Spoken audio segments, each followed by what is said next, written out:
여러분 안녕하세요. 롱장입니다. 명절 잘 지내고 계시죠? 그리고 21일 날 많이 모시지 못해서 죄송합니다. 다시 한번 죄송하다는 말씀을 드리겠습니다. 공간에 한계가 있어가지고요. 자, 집값 반토막 내야 한다. 하락 밀어붙이는 정부 기사가 떴는데요. 내용이 제가 말씀드렸던 내용도 들어가 있고, 제가 생각한 내용을 넘어서는 부분도 있어서 지금 시장에서 상당히 중요하고, 어, 임팩트 있는 기사가 될 수가 있겠죠. 이 내용 그대로 가고 있는 거니까. 실제로 이 높은 고위직들이 한 얘기니까 한번 같이 보도록 하겠습니다. 시청하시기 전에 구독하기, 좋아요, 멤버십 부탁드리고요. 제 멤버십은 매주 토요일 라이브를 진행하고 있습니다. 집값 반토막 내야 한다. 하락 밀어붙이는 정부. 추경호 이 장관님이자 아니면 아시겠지만 부총리님 점진적 하향 10% 떨어뜨려야 된다. 원희룡 장관님 급등기 이전으로 가도 충격 없다. 보시면은 엄청난 요직이죠. 경제부총리 겸 기획재정부 장관님. 기획재정부는 아시겠지만 나라 살림 맡은 곳이기 때문에 정말 파워풀하고 중요한 요직입니다. 자, 그리고 원희룡 국토부 장관님. 요새 핫 이슈고 요번 정권 들어서 사실 정치인은 이제 인기 투표나 다름이 없거든요. 정치는 이제 인기예요, 여러분. 연예인이랑 비슷합니다. 유튜브들까지 하시잖아요, 정치하는 분들이. 그런 면에서 제가 봤을 때 최고의 현재까지의 수혜자는 원희룡 장관님이세요. 여러분 잘 생각해 보시면 많이들 알지 않으세요, 이제? 이렇게 됐고, 정부가 집값 하향 의지를 거듭 강조했다. 이렇게 나와 있고, 지금 시장이 안 좋다라. 이렇게 얘기했습니다. 몇 가지 정리해드리고, 여러분이 놓칠 수 있는 부분을 말씀드리고자 해요. 뭐냐면, 자, 일단 첫 번째로 여러분, 집값을 반토막 내야 한다. 그리고 보면은 몇 프로 떨어뜨려야 된다. 그리고 급등기 이전으로 내려놓겠다. 이렇게 말씀들을 하고 계세요. 자, 그런데 요상한 게 하나 있죠? 이거에서 많이 들어보셨죠? 우리가 아마 망각을 했을 거예요. 잊어버렸을 텐데 어디서 한번 들어보셨을 거예요. 뭘까요? 맞습니다. 지난 정권, 문재인 정권 때 5년 내내 했던 얘기입니다. 정부가 집값을 컨트롤하겠다. 집값을 반토막 내겠다. 3분의 1 토막 내겠다. 이런 얘기를 하고 있습니다. 자, 그러면 뭔가 이상한 느낌이 들죠. 뭐죠? 원래는 대선이 끝나기 전에, 대선 전에 자유시장으로 가겠다. 규제를 풀겠다. 이런 말씀을 하셨는데 지금 자유시장으로 가고 있느냐? 자유시장으로 가는 흉내, 정말 농담이 아니고 흉내만 내고 있고 지난 정권을 고스란히 껴놨어요. 똑같습니다. 그대로 가는 거예요. 양도세 중과 유예랑 규제지역 몇 개 푼 거 외에는 거의 의미가 없고 종부세도 사실 뭐 여러 가지 이유를 댈 수 있는 상황은 맞겠지만 통과가 제대로 안 됐죠. 즉 변화는 없어요. 그런 상황에서 지난 정권이 했던 얘기를 그대로 가져오고 있습니다. 그리고 여기에 이어서 나올 얘기는 똑같아요. 이 뒤에 나올 내용은 이미 정해져 있습니다. 지난 정권에서 하고 싶었던 얘기고 이번 정권에서도 가지고 오고 싶은 거예요. 우리 정권이 집값을 내렸다. 인기를 얻고 싶다. 표를 달라. 이거고 이거는 욕하면 안 되는 겁니다. 이거는 맞는 내용이에요. 왜냐면 정치하는 분들은 표를 얻는 게 제일 중요하기 때문이에요. 표를 얻지 못하면 보직도 없고 표를 얻지 못하면 아무 결정 권한도 주어지지 않습니다. 그래서 이게 맞다고 생각을 하고 생각을 해보시면 봐요. 지난 정권에서 한번 딱 때렸죠. 여러분 지금 시장이 이 모양이 된 게 현 정권이 한 겁니까? 지난 정권이 한 겁니까? 이거는 제가 분명히 말씀을 드릴게요. 지난 정권이 한 겁니다. 현 정권이 지금 시장을 만드는 게 아니고 지난 정권이 지금 시장을 만들어 놓은 거예요. 이게 부동산이 이래서 힘들어요. 지금 하면 지금 바로 되는 게 아니라 나중에 돼요. 나중에 하면 그때 되는 게 아니라 더 나중에 돼요. 공급에도 시간이 걸리고 뭔가 정책을 펼쳐도 시장에 녹아드는데 시간이 걸려요. 한 1, 2년 걸립니다. 그러면 항상 억울한 사람이 생기고 이상한 사람이 생기는 거예요. 난 잘했는데 지금 당장은 효과가 없고 나중에 있거나 난 지금 엄청 못했는데 나중에 가니까 나중에 가서 문제가 생기는 경우가 있고 이게 억울하기도 하고 이상한 사람도 나오는 건데 지난 정권이 5년 동안 정말 엄청나게 욕을 먹으면서 엄청나게 열심히 했어요. 제가 봐도 열심히 했거든요. 그런데 효과가 별로 없다가 이제 시장을 아예 죽여놨잖아요. 부동산 대출 중지를 시키는 건 나라에도 상당히 어떤 무리가 갈 수가 있는데 막판에 못할 게 뭐가 있겠어요. 해버렸는데 요번 정권에서 받아들인 거예요. 근데 제가 답답한 게 이거예요. 지난 정권에서 그리고 그 전에 참여정권 때부터 김수현 수석님이 부동산 관련된 은행 대출을 아예 막아버리거나 너무 심하게 규제하면 경제 전반에 미치는 영향이 너무 걱정이 돼서 못했다는 내용이 아쉽다고 나와 있는데 그거를 막판에 했단 말이에요. 그래서 막판에 한 걸 수도 있어요. 그런데 현 정권은 기존에 했던 얘기를 뒤집으면서 약간 색칠을 그라데이션으로 약간씩 물들게 하면서 우리도 지난 정권을 껴안으면서 하고 싶은 얘기가 이거잖아요. 이미 얘기 몇 번 했습니다. 우리 정권이 집값을 잡았다. 우리 정권이 서민의 주거 안정을 만들어냈다. 우리 정권이 폭등한 집값을 정상화시켜놨다.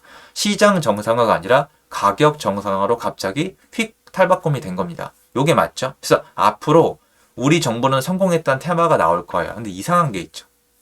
지난 정권, 노무현 정권 때 분명히 얘기했던 게 있어요. 그렇게 하면 시장이 망가진다. 경제가 망가진다고 얘기를 했는데 아무것도 고치지 않은 상태에서 성공했다는 얘기를 하고 있죠. 그리고 이런 얘기를 하고 있어요. 원래 이런 얘기는 제가 조심스러운 얘기인데 좌파 우파를 얘기를 잠깐 하면은 정말 죄송하지만 우파가 할 얘기는 전혀 아니에요.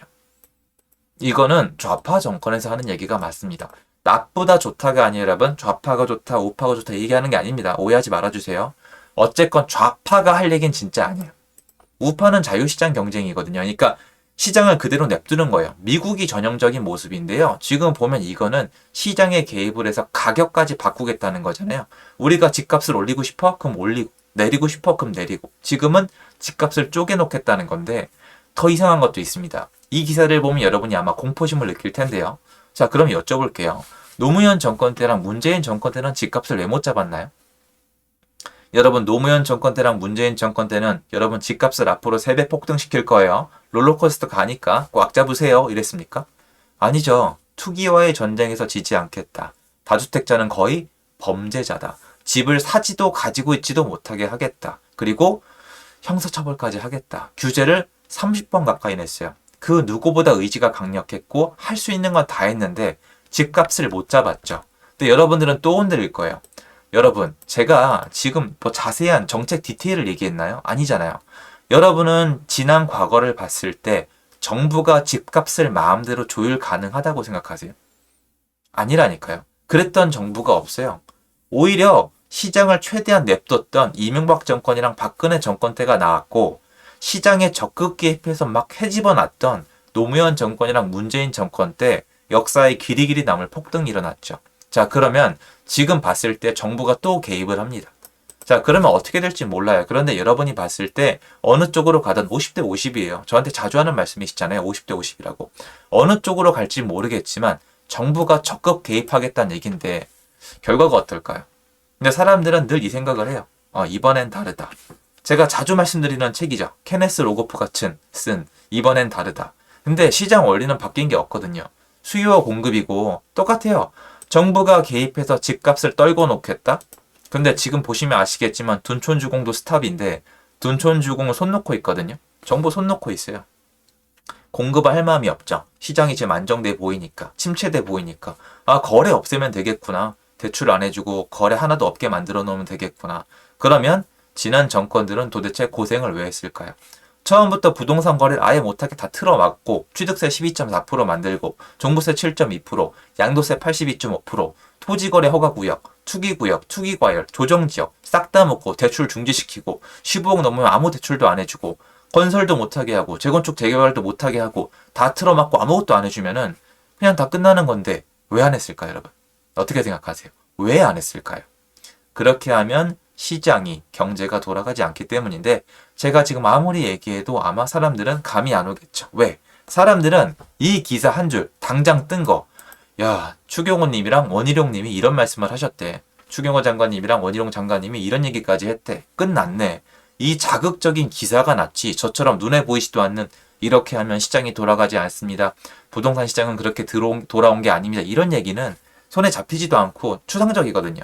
그래서 시간이 걸리는데 저는 제 생각이 맞다고 생각을 해요. 만약 이 생각이 맞았다면 예전 정권에서 집값 옛날에 잡았어야 돼요.